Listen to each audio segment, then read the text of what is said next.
Hello, everyone. Welcome back to Into Sports NFL playoffs. I got my predictions and analysis on this episode right here.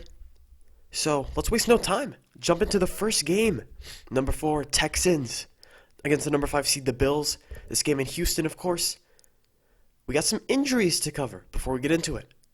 J.J. Watt, he's going to play. The star defensive end. We all know J.J. Watt. But I don't expect him to play the full 100% of snaps. Coming off the pectoral injury.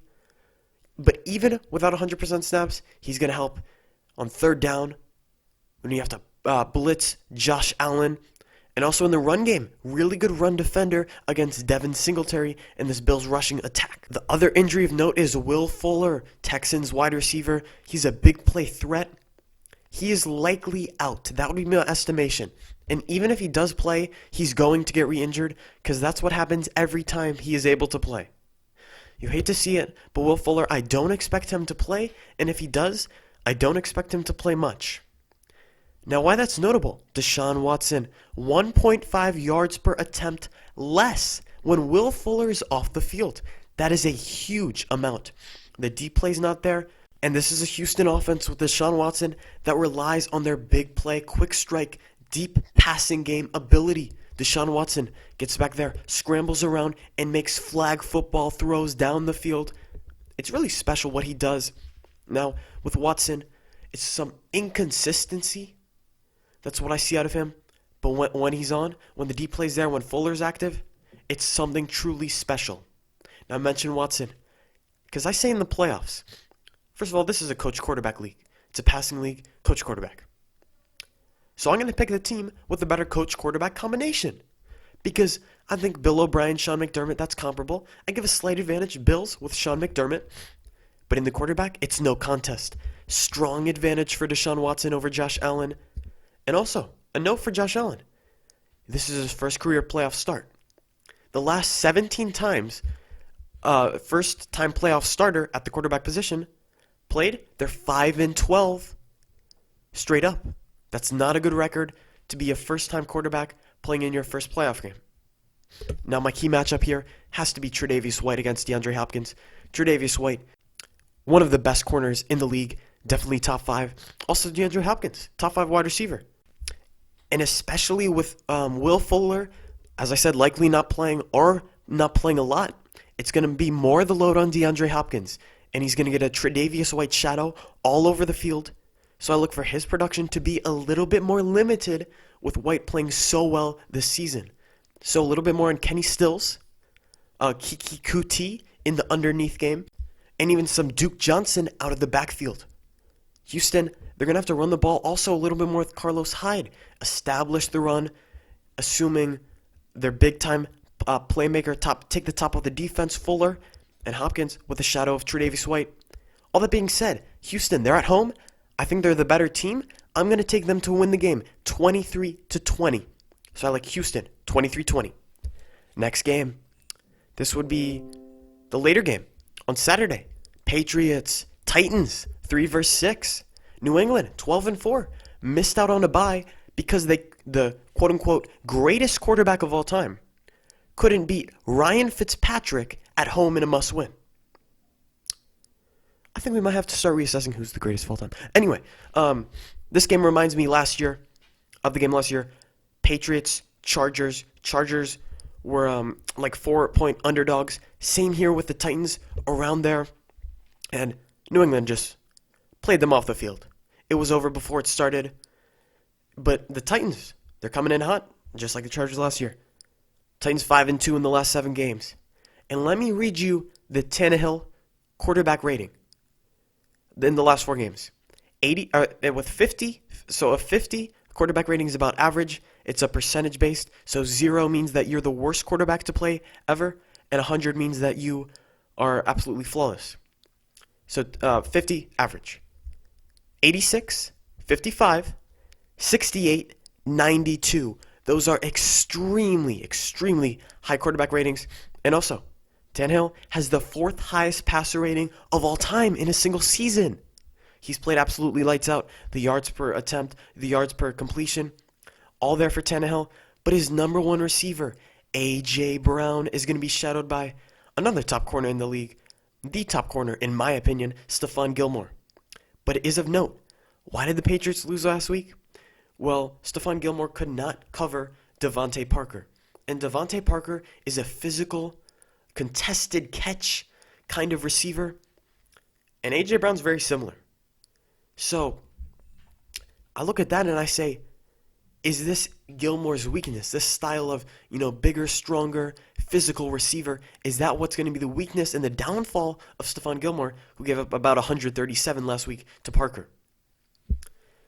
And I mentioned the Tannehill quarterback ratings, 86, 55, 68, 92. Brady, 4 of the last 5 games under a 40 quarterback rating. So those are 4 out of 5 subpar games for Brady. But I look at a matchup here. Derrick Henry reminds me a little bit of the Ravens, how they dominated the Patriots. Physical, downhill, running between the tackles. Reminds me of Mark Ingram and the Ravens. And they have Lamar Jackson obviously on the read option to get outside, but Mark Ingram destroyed them in that game. Derrick Henry, the leading rusher of the league, very physical. That's his running style. And New England, the weakness of their defense is the front 7. The secondary is absolutely lights out phenomenal, but the front 7, that's where you can beat them. And Tennessee, they want to establish the run. That is a strength and the goal of the football team. Tennessee, they're a running first team, but they also, as we established, one of the best quarterbacks this year by the metrics in Tannehill. Seems like I found a lot of reasons to pick Tennessee in this game. Let me show you some reasons why I'm going to pick New England in this game. Since 2003, Belichick, Brady, New England, 27-10 in the playoffs. The second highest win total since 2003 is 13 wins. New England's more than doubling that. Also, if it's a close game, Tennessee is 8 for 18 on field goals this year, under 50%. Yes, I can do that math. Not good. So in the end, it's in Foxborough, it's Belichick. I like the Patriots to win and cover the spread here, 23-17. 23-17, New England. Can't get a bet against Belichick in the playoffs at home. No way am I doing that. Sunday game. My Saints, number 3 seed, against Vikings, 6 seed. Don't remind me of what happened when these teams met in the playoffs last. Now, injuries. Dalvin Cook is back. He's going to play. He probably could have played Week 17, but they had nothing to play for, and they rested him smartly. But the problem for him is that the Saints haven't allowed a 100-yard rusher in its last 42 games. But the note of that is Marcus Davenport, Sheldon Rankins, 2 of the Saints' key defensive line guys, they're out. Adam Thielen, 3 receptions, 27 yards in the last 2 games. He will play, but I don't know if he's at 100% coming off the hamstring injury. A soft tissue issue, as we know. The hamstring, it's pretty tough to come back from. And I don't know if Thielen's 100%, but if he is, he's going to see a lot of the rookie Chauncey Gardner-Johnson in the slot, advantage Thielen. Now, I have a question in this game. Because we know Kirk Cousins struggles in primetime. Hasn't won a Monday Night Football game in 8 or 9 attempts. Struggles in primetime. Whether it's Sunday night, Monday night, Thursday night. But is this a primetime game? Because it's the only game on TV at the time. But it's at 1 o'clock, where Cousins is very comfortable playing. Now, he's more comfortable playing against losing teams. Because he's 7-13. He wishes. He's 7-30. That's his record against teams that are above 500 when he plays them. 7-30. But it's at 1 o'clock, so I wonder if it's more of a pressure thing or it's a, habit, every week I play Sunday, I play 1 o'clock, that's my routine, I can get into it, I feel comfortable, or is it the pressure, the prime time, the lights, the spotlight? It's going to be loud in the dome. Can't guard Mike. How can Minnesota guard Michael Thomas? That's what I'm going to wonder. Because Xavier Rhodes has completely fallen off a cliff, how many thought Tom Brady would fall off. And their best corner is Trey Waynes. He's decent in coverage, but he's not a very good tackler. Thomas is more of a physical receiver, can potentially break some tackles here. I just don't know how they're going to guard Thomas. But Minnesota, besides the Cousins issue, they are a very good team. The weakness, Cousins in primetime, and their secondary. Now the problem is that this is against a winning team. This is with all the spotlight on him. Even though it's at 1 o'clock, playoff game. Cousins, I don't think he's won a playoff game in his career. And the secondary is going to have to guard Michael Thomas. Saints, I'm not sure how they're going to hold up on the back end against Diggs and Thielen. I already mentioned Thielen's matchup against the rookie, Gardner Johnson, although he's played well.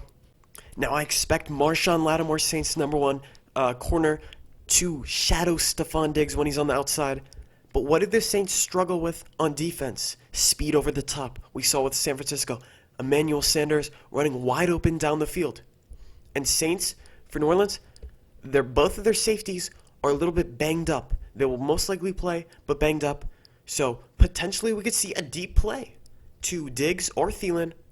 Finally, Kamara getting back in establishing himself in the offense. 4 touchdowns in the last 2 games. We're continuing to see him get more involved after he came off the high ankle sprain. We saw Barkley come off a high ankle sprain very slow the next few weeks. And now we see Barkley dominating again. So I think the injury kind of threw Kamara off. But this is a very stout Vikings run defense. Be interesting to see how he performs against them. And with New Orleans, earlier in the season I said that their biggest weakness was a field stretcher. Because Thomas, he's an underneath, mainly 10 to 15 yard guy.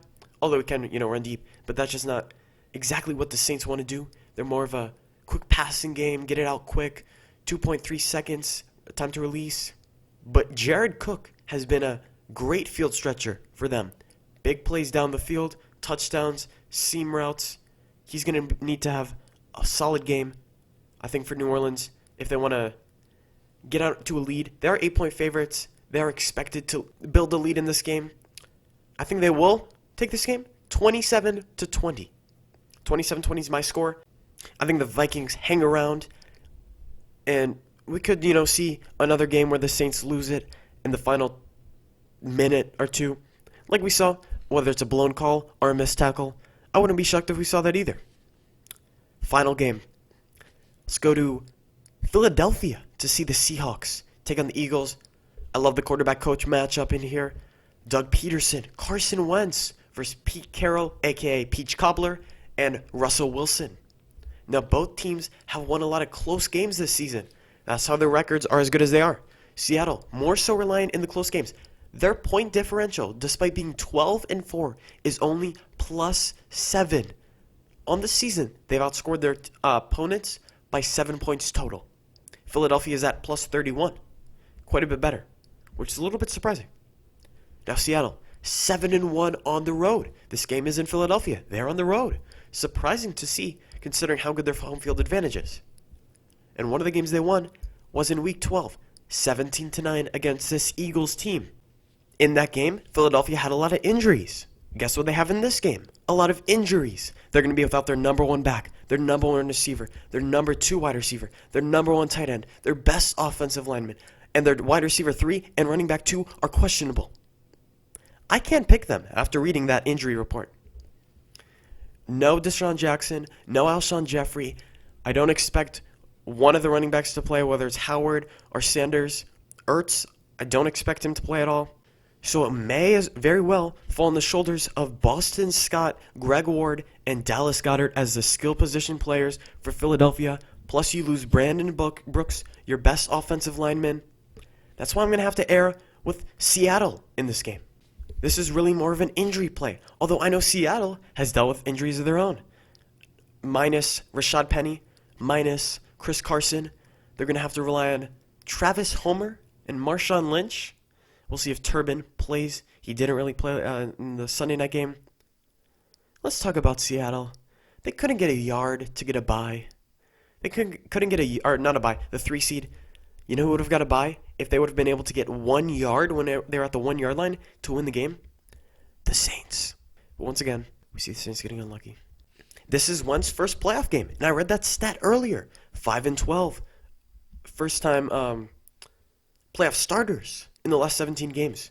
But with Wentz, I don't worry as much as I do with Allen, because Allen's younger. He's not nearly as good. Once we've seen him play at an MVP level a few seasons ago, and this year he's been phenomenal, jamming the ball into tight windows, down the field, in the short game, really been able to do it all to win games.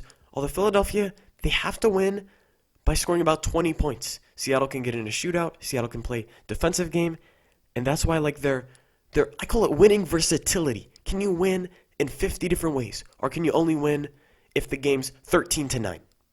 And I think Philadelphia is too much in that boat where they top out at about 17 points. Although Seattle's defense is not that intimidating. No Legion of Boom anymore. The secondary, you can attack them. This is not the same Pete Carroll defense we know from 5 to 7 years ago. But I'm going to take the Seahawks 24-21. I think that seems right. Earlier in the week, I was thinking Eagles, but just seeing the injuries on the piece of paper, the injury report, just too much. Too many injuries for Philadelphia, even though they're at home. Seattle, great on the road, so I don't worry as much about the home field advantage. Okay, this is me 30 minutes later, because I realized I forgot to do my Super Bowl pick. So let's go with the NFC. I like the San Francisco 49ers to advance to the Super Bowl. I look at the other teams in the NFC. Green Bay with the bye. Because bye teams are the most, by far, they make the play, or what am I saying? They make the Super Bowl a lot more than the non-bye teams. There's a very strong correlation between having the first round bye and making the Super Bowl. And I look at Green Bay, and they're not physical enough. They got pushed around by the 49ers when they played them in Santa Clara. And I'd expect more of the same if they played him again, although I love the bad man Aaron Rodgers. The Saints, too difficult of a road. I see Minnesota, which Green Bay and San Francisco, they're not even playing yet. And Saints to play Minnesota, then they would have to go to Lambeau Field when the Packers are off a bye. And then the other three teams, I don't take seriously enough. Seattle, not good point differential wise. All the metrics, don't have them as good as they are.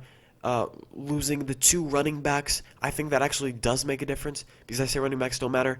Once you get to your third or fourth string guy, it really starts to matter, especially if you're a running football team, and that's what Seattle wants to do. And then the other two teams, I don't even think are going to win the first round, so hard for me to pick them to win the Super Bowl. AFC, I'm going to take Kansas City. Now I know the Ravens fans are going to be a little bit upset, because they have the 1 seed, and the game, if they were to play in the conference championship, it would be in Baltimore. But here's my thing. A running quarterback has never won a Super Bowl. Lamar Jackson is a running quarterback. Just like how I trust New England here against Tennessee, even though New England is completely cold and Tennessee is roasting, I'm going to take New England just because of what 20 years of history tells me to do. And in the case of Lamar Jackson and the Ravens, picking against the running quarterback in the playoffs is what 100 years of history tells me to do. So I'm not going to believe it until I see it. And also Kansas City, what was their weakness last year? Defense. This year, they are a top 10 defense. And that's the big upgrade with Kansas City. Also, Mahomes had another experience. And here's the other thing. Kansas City, 2-0 against Baltimore with Lamar Jackson. Every other team in the NFL against Lamar Jackson is something like 1-20. And Kansas City's 2-0. I think Baltimore plays too much tight man-to-man. They're really getting in the receiver's face with their defensive backs. Now, their secondary is great. But against Tyreek Hill, Mecole Hardman, Sammy Watkins, Travis Kelce, and the speed, it's not going to work out as well. And then I know I said, don't bet against New England. If the game's in Kansas City, it's not really a New England problem. It's not. It's more about Kansas City defensively is so much better than they were last year. Steve Spagnuolo is a lot more creative defensively, adapts better than Bob Sutton last year. Kansas City, with Kansas City, they lost their really good young safety, rookie Juan Thornhill out of Virginia. He's out for the rest of the year. That hurts them. Regardless, I'll take Kansas City, San Francisco Super Bowl, and I think I would take Kansas City here. I think I get the better quarterback, coaching, experience versus, the coaching battle kind of evens out. I'd probably take Andy Reid there, just with experience. So I think Andy Reid gets his first ring. Kansas City, it's all about the Kansas City defense. So much better than last year. We know the offense is going to score points. We know that. But the defense, after the bye, they've been absolutely lights out. The most they've given up is 21 to Chargers. But before then, they were giving up like 9 points a game. Absolutely phenomenal defensively in the back half of the season. Kansas City, if you combine that great explosive downfield passing attack with good defense, that's a Super Bowl team to me. So that would be my Super Bowl pick as the first round. Kansas City dethroning Garoppolo and Shanahan and the San Francisco 49ers. So to recap, first game, 4 o'clock, or what is this? Yeah, 4 o'clock Saturday. I like Texans 23-20 over Bills. Patriots, I like them 23-17 over Titans. Not Titans, as some people like to say. It's not the Tennessee Titans. Titans. Sunday games, I like the Saints by a touchdown. And I like Philly by... No. I like Seattle by a field goal. Give me Russell Wilson in the playoffs all day. I think he's the second best quarterback in the league. Debatable with him and Rodgers, although Wilson's played better this year. Anyway, if you did enjoy, you could dislike. I'm perfectly fine with that. Or you could like, or you could subscribe. Any of that good stuff. I'm your host, Evan. I'm out. Peace.